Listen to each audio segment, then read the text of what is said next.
afternoon, depending on where in the world you are at this moment. Welcome to the Entreprenova Founder Webcast. Today is going to be the second part of our entrepreneurial coaches episode. Actually, we had so much to talk about last time that we decided to do another part. Welcome, Tom. Would you Yes, please introduce yourself briefly? yes. I am Tom Clement, and I am an assistant professor of management and entrepreneurship at Minnesota State University, Mankato, about an hour south of the Twin Cities of Minneapolis and St. Paul. And I am just getting into my 21st year of teaching entrepreneurship, among other things, and glad to be with you. Inge? Yes, so my name is Inge de Dreu. I am from the Netherlands and currently living in the Netherlands. I have lived for many years in Colombia. I've done a lot of work with entrepreneurship in Colombia, and now back in the Netherlands. I'm really building the community around the playground for entrepreneurs, which is the serious game that I have developed on the basis of that experience working with very early phase entrepreneurship. So this is really about how to explore an opportunity in the market and how to start building a business. And that's what the game is about. And that's what I'm supporting coaches, facilitators, educators to do as well. Great. So we have a very interesting theme today, which is coaching. Let's start with good versus bad coaching, Tom. Yes. There's so many different coaching styles and so many different coaches. A lot of them are good coaches, of course, but there is also some bad coaching out there. What would be really red flags for you? One of the things I know that is important when I look at a good coach, and I'm a huge sports fan, and I always hate to drag the sports analogy into it, but when you talk about coaching, you sort of almost have to, is that really good coaches, yes, they have to tell people sometimes what they need to do, but they're even better at getting people to realize what they need to do on their own. So they're really good at sort of almost teasing information out of people and getting them to sort of realize their strengths and their weaknesses. And I Definitely. know for me, I started off with a SCORE mentor, which in the United States is the Service Corps of Retired Execs, and he was my coach. And he was a really good person, and he was a successful businessman in his own right. But one of the biggest things that existed right off the bat was a massive generation gap. He was in his 70s, and I was in my 20s. He had been in a very high margin retail type business, and I was getting into a very slim margin retail business in the power sports and motorcycle business. And I think he just had a hard time understanding that space. So one of the things I would say right off the bat when you look at good coaching versus bad coaching is make sure that your goals and your sort of values are aligned, Yeah. and that coaches should also be very adaptable. In the United States, there was a famous basketball coach, Coach Krzyzewski of Duke basketball, Coach K, everybody called him. And one of the things I always respected about him, whether you liked him or didn't like him, was how adaptable he was to the various different changes. I mean, he even got into doing social media and different things towards the end of his career before he retired. And I think even entrepreneur coaches need to be adaptable. They need to know about things like AI and different types of emerging technologies. And yes, there are some people that feel that business is business is business, that every business has to make a profit and they're all fundamentally the same. But there's also a lot of things that go into that coaches need to be aware of. So I think somebody that's set in their ways and very stubborn and sort of living in maybe the way things used to be in business is Mm. one of the major red flags for me. How Yeah, about you? definitely. I agree. The thing is that coaching entrepreneurs, like if you as a coach can get them to go to their own reflections, go through their own reflections and get their own insights, the message is only getting stronger, right? So Right. that's the best thing, right? Through questions, Have you talked with this customer? Have you asked about what did you hear? Read between the lines. What did they really want to say? Right? Those kind of Right. reflective questions can really lead to insights, and those insights, if the entrepreneur can get there themselves, that's very strong as a coach if you can do that. Now, the second best way I would say is storytelling. So there's a couple of things that you might not be able to get through reflection on their own experiences. But if you can share a story about somebody who's trying to do something in a certain sense similar, it might be something, maybe a channel that's similar or something like that, then you can really have them reflect on that story and also get through the message. Um, some of them might need a stronger intervention. Sometimes that's necessary to tell them, well, I don't think that's necessarily going to work. Please revise and be sure about the decisions that you make. However, the more they can do themselves, the better, because the message only gets stronger. So, what's really a red flag for me is those coaches who preach one way to success, their way. Exactly. Another red flag, if coaches don't ask questions and if coaches are not listening to the entrepreneurs, right? To kind of throw around judgment about what they've done or what they haven't done, or just judge without really listening to what the experience of the entrepreneur has been. That's a really big red flag for me as well. I read a great quote just a few weeks ago. I was doing some research for something I was prepping for class, and the quote was that the best leaders ask the best questions. Yeah. So leadership is not about always knowing everything and always sort of being in charge, so to speak, but it's also being humble enough and willing enough to ask the right questions. And Definitely. I think that's a great point. And then, I would actually also say that coaching, especially in the entrepreneurial space, is as much about facilitating as it is telling an entrepreneur what to do. You're almost really more of a facilitator in a lot of ways. We can use the coaching label because it's convenient and it makes sense to people, but you're really facilitating somebody's success by doing all of the things that you discussed, and some of the things that bring the best out of somebody, as opposed to just purely telling them. And again, storytelling is huge, and we get thrown under the bus a lot in entrepreneurship education because we don't rely as much on theory and great theoretical constructs, maybe, as some of the other business disciplines, for example, that are out there, like management. But so we get accused of telling war stories all the time. But those real life stories and the things that we've gone through as entrepreneurs, a lot of times, if they're applicable, if it's just somebody sitting around waxing about the past, that's different. But if it's applicable to what the entrepreneur is going through, oftentimes you can add a lot of value to their, trying to solve whatever struggle it is that they're involved in, as a founder. So I think that's important for sure. Yes. Yeah, great. So let's take a moment to say hi to the people who have joined us. So we have a couple of comments. Please do comment also in the chat if you haven't done so already, where you're from, and feel free to say hi or ask questions so we can actually make the session even better. We've got a lot of insights and things prepared, but still, your questions will make it much more interactive, probably. So Veronica's saying hi. Hi, Veronica. I think Veronica's from Italy, if I'm not mistaken. And then there's Mike, our frequent Mike is all stalwart. And we were actually just talking about the weather, and he's saying happy October. October, yeah.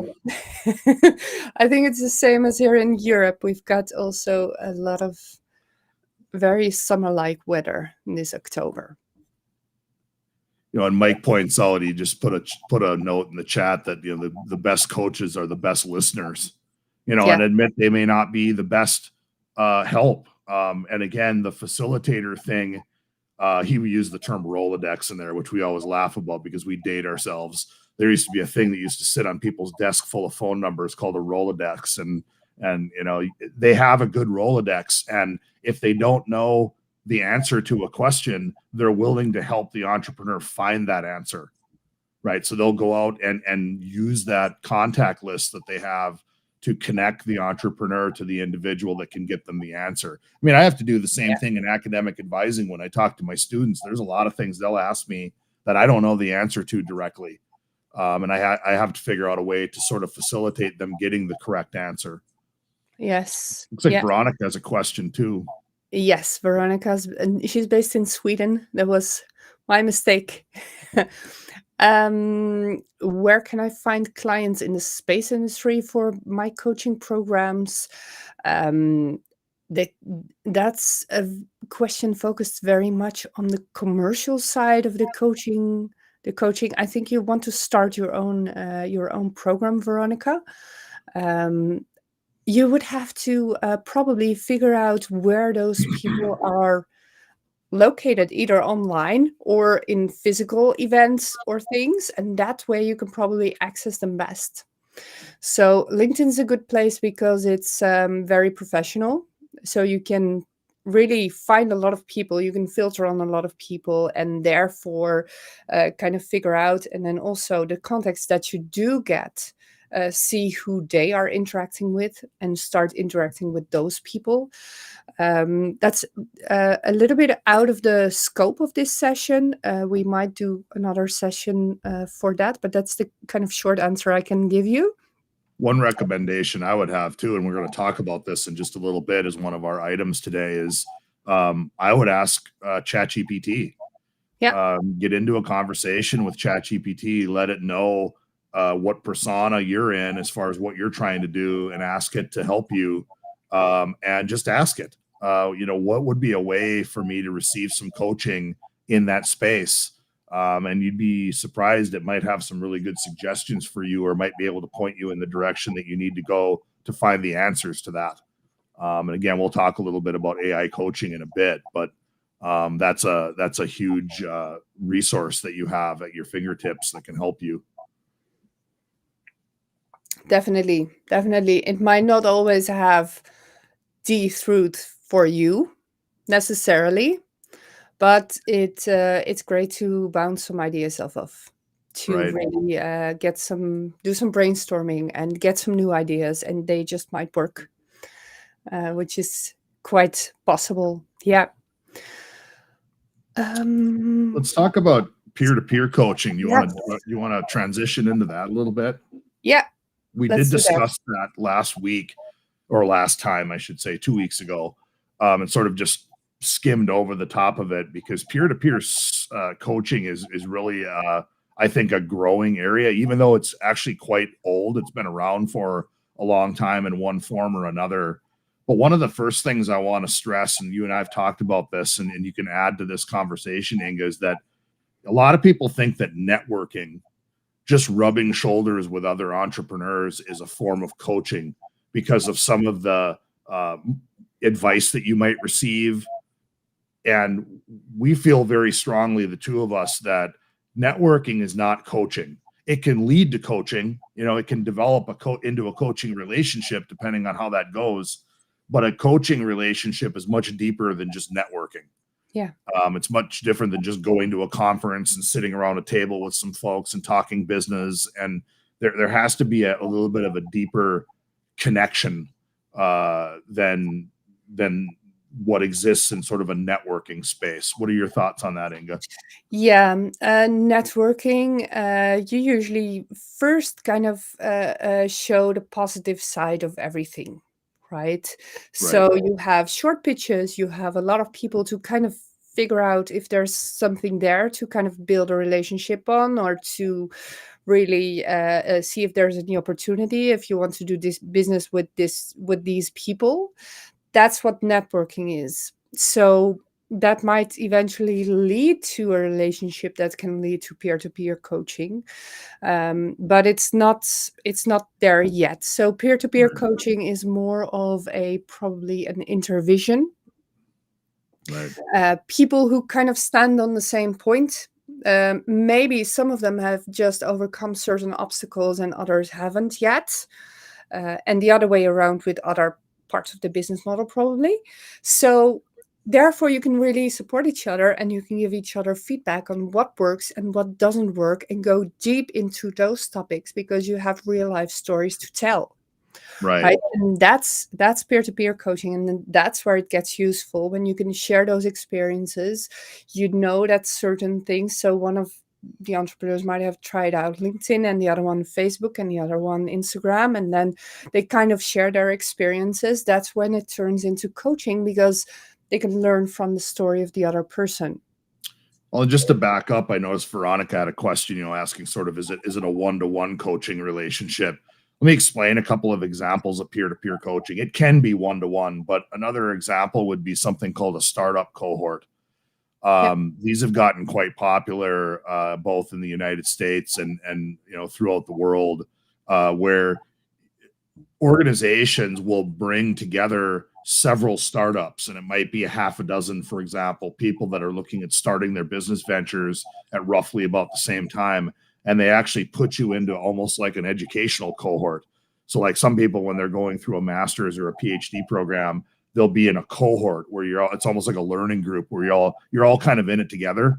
That's basically what a startup cohort is. So it's often structured, and in structured, I mean, very formal in how it's put together.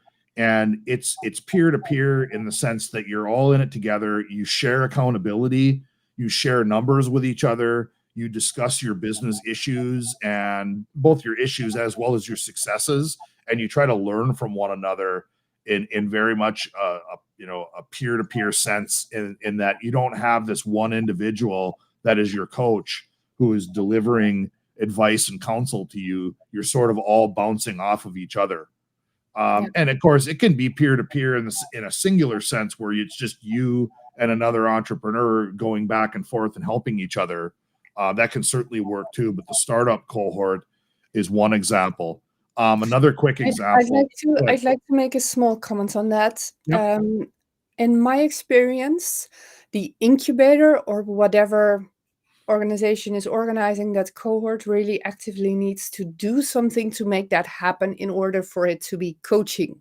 Right? Because otherwise you get these water cooler type of conversations, coffee machine, how was your weekend? Which is great to socialize, but it's not coaching. Right? Well, so right. you really create a space for that, either inside a workshop, or you might do something with reflective questions or some other kind of dynamic to enhance that interaction between founders who do not necessarily know each other.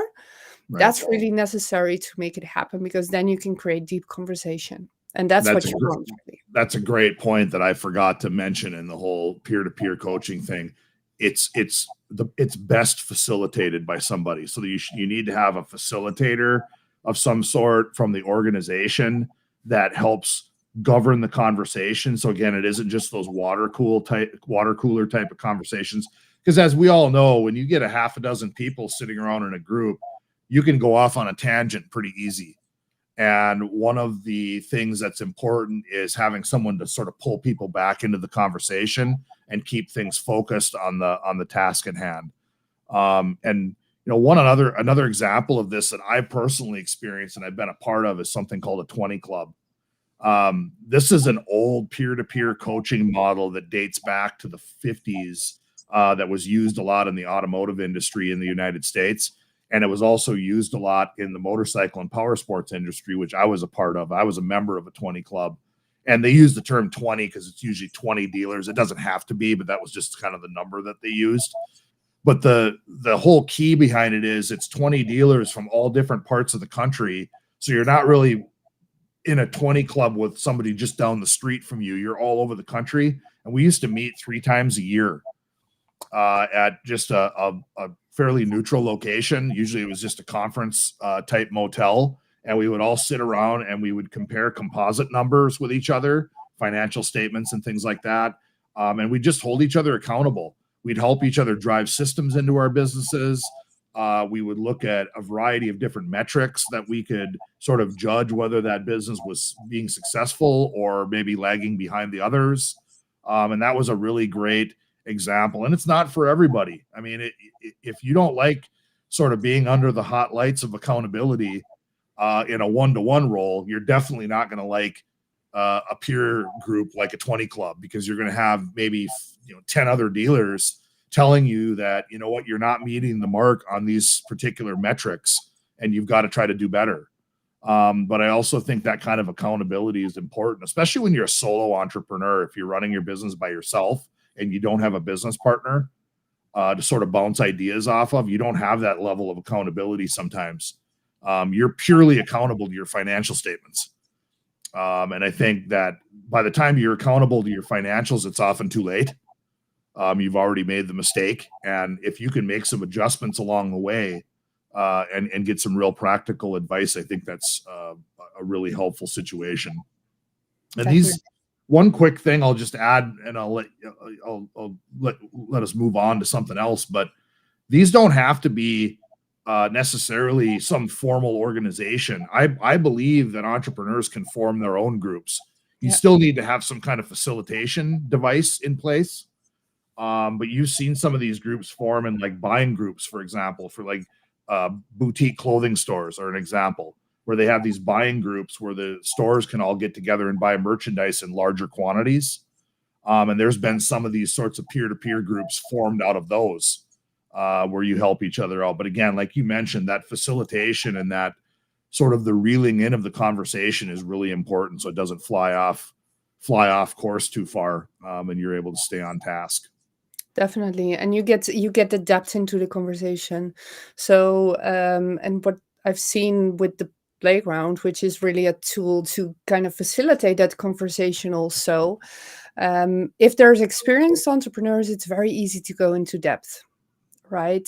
Into a deep conversation and really get to insights and reflect. If it's students, they often don't have the experience yet to do it. Sometimes they're willing to and trying to. Sometimes they kind of stay superficial. But the more experienced the entrepreneur, the more stories to tell, the more insights to share, and that really gets it easier. So that's really the difference in the level of facilitation that you also need for this type of conversation. So let's check back in the chat for a moment. Zuli made a comment about Zuli's actually a playground facilitator, and she comes from the world of coaching, more life coaching and even couples coaching. So the method that she's actually using is clear language questions. Those are really deep, like future focused reflection. So how now to kind of get over it and get it better.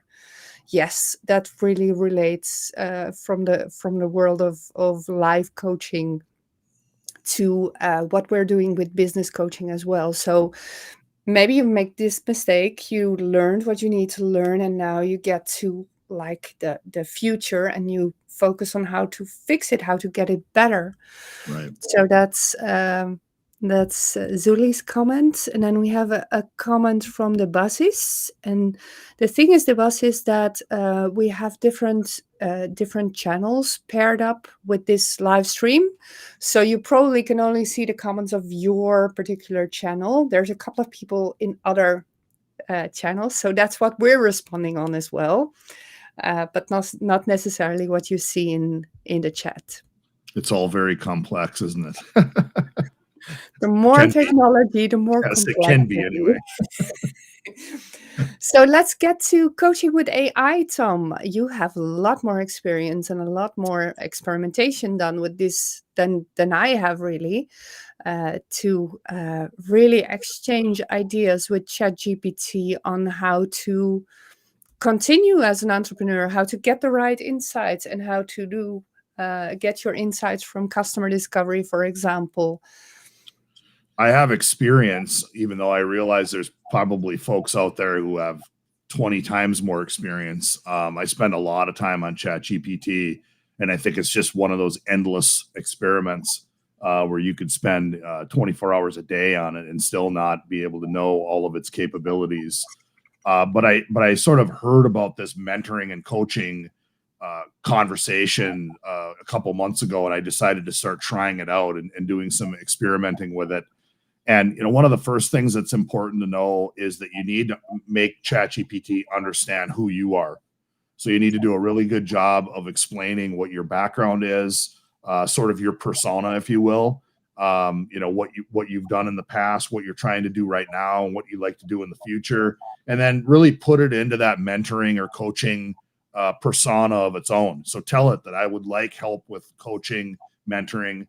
One of the things too that's important to remember about ChatGPT is it's really programmed to be really upbeat and positive, which there's nothing wrong with, but it has a little bit harder time giving you the downside of situations. If you ask it for the downside, it will give it to you, but it'll do a lot of very positive, upbeat type of coaching.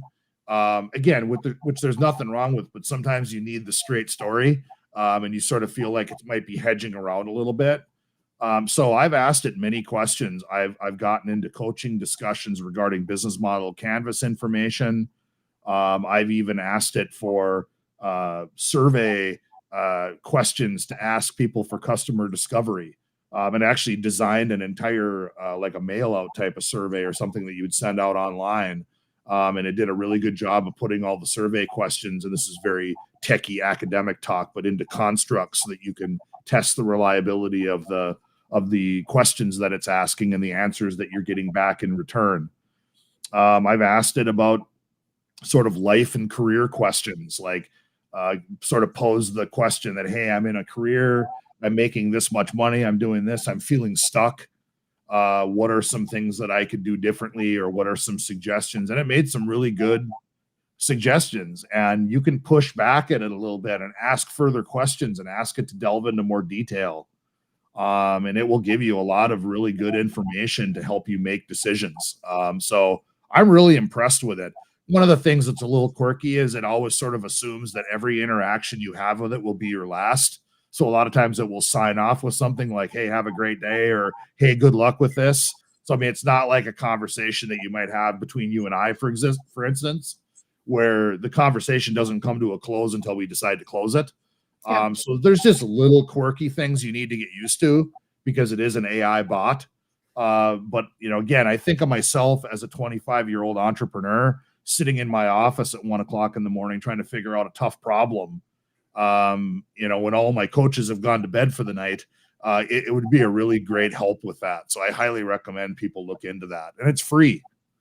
So Yeah.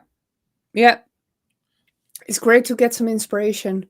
I totally agree. I haven't been asking it too much coaching questions yet, but that's definitely something that probably can get you unstuck at a certain moment, or really kind of give you a push to try out something different, a different insight or something. right. So let's continue with coach entrepreneur fit. At the start of the conversation, you've already mentioned your coach, your first coach with your first venture, Yes. right? So there's so many coaches out there, and there's so many, coachees, entrepreneurs out there as well. So how to get the right fit? Because sometimes there's just something that you can really add to a person, to a coachee, or the other way around. There's a match, Right. but there's many ways in which you can't really find that match, right? Age gap is one thing, and being up to date with like the most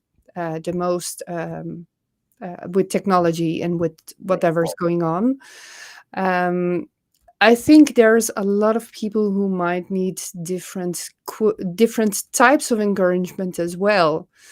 Sometimes I even find that when I look back at my experience in Colombia, and I've seen in my time in Colombia, I've seen over 500 startup teams. There's been some people that I've been really tough with. And sometimes I think they were even more successful than the people that I wasn't so tough on. Right? So There's that old quote, read the room. You have to read the room when you're dealing with people, and everybody's different. I have to do that with students. I mean, there's some students that you can really have a very frank conversation with, And then there's Yes. other times when you have to throttle back your Yeah. intensity a little bit. Yes, that's a two-side conversation, right? Because some people are really good at being tough, and other people are really good at giving confidence, right? And Yes. other people are really good at something else that the entrepreneur might need at that point of their journey. It's very important to both as a coach and as an entrepreneur, I think, be aware of what works for you, right? Right. And make sure there is a match there. At the start of this conversation, we already mentioned a couple of red flags. I wouldn't go there, right? Right. But still, there are so many different coaching styles. And as a coach, well, sometimes you need to be empathic, because that's Yep. what the entrepreneur needs, right? Entrepreneurship is a roller coaster, and sometimes you're very high and you need kind of ground under your feet because you don't want to fall too deep. But sometimes you're down there and you really need somebody to kind of give you stability. And a coach can really help with that. Yeah, Another, there's the two big E words. There's empathetic and emphatic, and you have to find yeah, that balance between the two. Yep. Go yeah, ahead. and being able to switch. Right. For sure. Yes, definitely.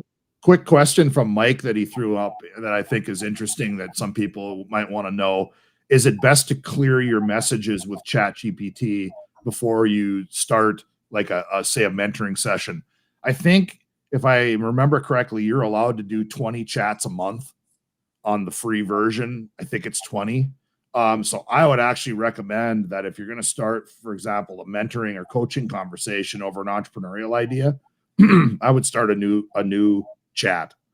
And you don't have to clear all your other chats out, but I would just start a new chat just for that particular topic, because that sort of starts it off almost like a clean sheet of paper, if you will. And even that said, in some of the chats I've had, ChatGPT will lose its mind sometimes and start doing weird things. But still, I don't think you need to clear the chat out. You just sort of need to give it time. The thing people need to remember about ChatGPT is it's being really overwhelmed right now, because so many people are trying it every day. And there's times when I'll try to log on to it at work and it actually won't let me log in because it's just being overwhelmed too much. So that's a thing. And then he also mentioned doing pro formas with it. I've done some of that work with it, and it does a really good job of suggesting different things related to, like, profit and loss statements and things like that. So, and I think this is only going to get better, especially once they train it on more data in the future. Because, I mean, it's only trained up through September 2021 on data. And I think once they update that data, it's only going to get better. So, I mean, the sky's the limit as far as that's concerned. Anyway. Great. So we are already 3 minutes over time. We always are. Yeah. That's part of the... Let's just check if there is still a couple of questions in there. I think we had about all the questions. I think we hit most of them. Yes. Do we want to just mention before we close sort of the coaching the coach conversation you and I talked about coaches continuing to get coaching themselves? I think that would have, because I see there's also a couple of questions from Veronica, earlier in the session. Okay. Yep. Go ahead. Because we've been focusing mostly on the coachee, right, and the interaction between the two of them. Now, the coach might be another conversation of another half an hour. Actually, we could do part 3. Yeah. So I think that's coaching the coach, and that's a question also worth going a bit deeper into. So I think we'll leave that for one of our next sessions, if you're okay with that. Yep. Yeah. All I would say is never stop learning as a coach. That would be my best advice. Never feel like, even though you were in business for 30 years and now you're a coach, that you know it all. Because, I mean, I learn something new every day, and I've been teaching for 21 years. Not that there aren't people that have taught longer, but never stop learning. Always be a lifelong learner when it comes to coaching. Yes. And if you see good coaches, whether they're in the business space or somewhere else, that's something they really take into account, Yes. right? Whether it's in their own area about coaching, keep learning, but also in other areas, like, for example, either their sport or business in general, or social media that's coming up, ChatGPT that's coming up. Right. They keep learning new things. They keep open-minded towards what's happening in the world. So yeah, I Right. totally agree with that. Excellent. Great. Excellent. So let's close the session for today.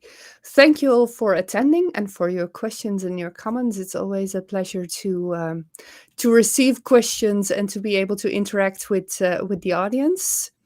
So thank you for being here, and have a great week ahead, I would say. Thanks, everybody, and we'll see you again in 2 weeks.